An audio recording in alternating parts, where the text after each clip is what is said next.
ज्ञान सरोवर में आप सभी का फिर से एक बार स्वागत है।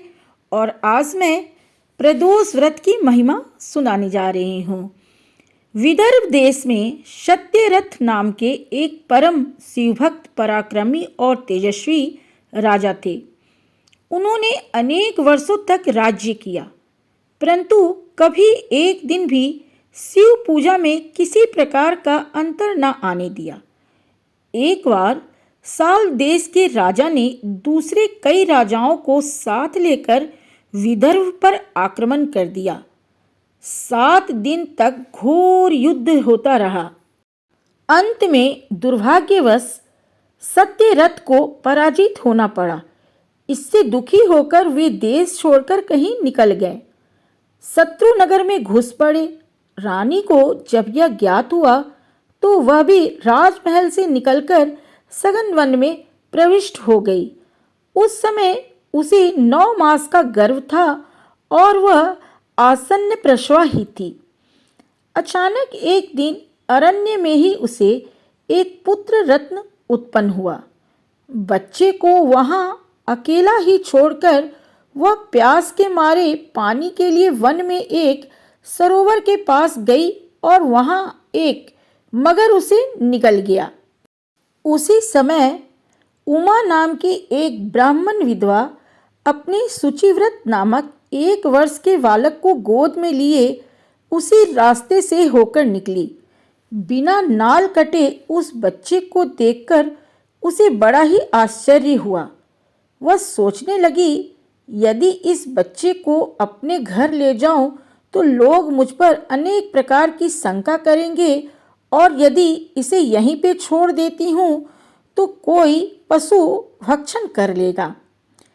वह इस प्रकार सोच ही रही थी कि उसी समय यति के वेश में भगवान शंकर वहां प्रकट हुए और उस विधवा से कहने लगे, इस बच्चे को तुम अपने घर ले जाओ।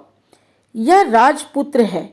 अपने पुत्र के समान ही इसकी रक्षा करना और लोगों में इस बात को प्रकट ना करना, इससे तुम्हारा भाग्योदय होगा। इतना कहकर शिव जी अंतर्ध्यान हो गए। ब्राह्मणी ने उस राजपुत्र का नाम बहुत सोच समझकर धर्मगुप्त रखा। वह विधवा दोनों को साथ लेकर उस बच्चे के माता पिता को ढूंढने लगी। ढूंढते ढूंढते शांडिल्य ऋषि के आश्रम में पहुंची। ऋषि ने बतलाया कि यह राजा सत्यरथ का पुत्र है। राजा का देहांत हो गया है। पूर्व जन्म में क्रोधवश प्रदोष व्रत को अधूरा छोड़ने के कारण ही उसकी ऐसी गति हुई है, तथा रानी ने भी पूर्व जन्म में अपनी सपत्नी को मारा था। उसी ने इस जन्म में मगर के रूप में इससे बदला लिया। ब्राह्मणी ने दोनों बच्चों को ऋषि के पैरों पर डाल दिया। ऋषि ने उन्हें शिव पंचाक्षरी मंत्र देकर प्रदोष व्रत करने का उपदेश दिया। इसके बाद उन्होंने ऋषि का आश्रम छोड़कर एक चक्रा नगरी में निवास किया और वहां वे 4 महीने तक शिवाराधन करते रहे। दैवात एक दिन शुचिव्रत को नदी के तट पर खेलते समय एक असरफियों भरा स्वर्ण कलश मिला। उसे लेकर वह घर आया। माता को यह देखकर अत्यंत ही आनंद हुआ और इसमें उसने प्रदोष की महिमा देखी। इसके बाद एक दिन वे दोनों लड़के वन विहार के लिए एक साथ निकले। वहां अंशुमति नाम की एक गंधर्व कन्या क्रीड़ा करती हुई उन्हें दिख पड़ी। उसने धर्मगुप्त से कहा कि मैं एक गंधर्व राज की कन्या हूँ। श्री शिव जी ने मेरे पिता से कहा है कि अपनी कन्या को सत्यरथ राजा के पुत्र धर्मगुप्त को प्रदान करना। गंधर्व कन्या को यही धर्मगुप्त है, ऐसी जानकारी होने पर उसने विवाह का प्रस्ताव रखा। धर्मगुप्त ने वापस आकर अपनी माता से यह बात कही।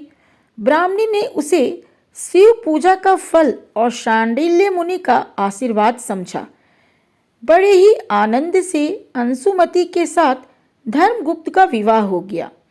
गंधर्वराज ने बहुत सा धन और अनेकों दास दासी उन्हें प्रदान किए। इसके पश्चात धर्मगुप्त ने अपने पिता के शत्रुओं पर आक्रमण कर विदर्भ राज्य को प्राप्त किया।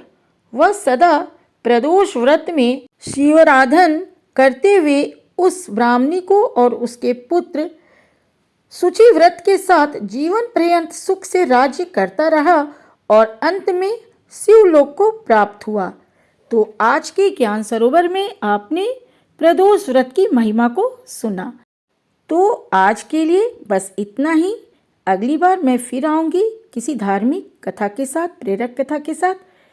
तब तक के लिए जय हिंद, जय भारत।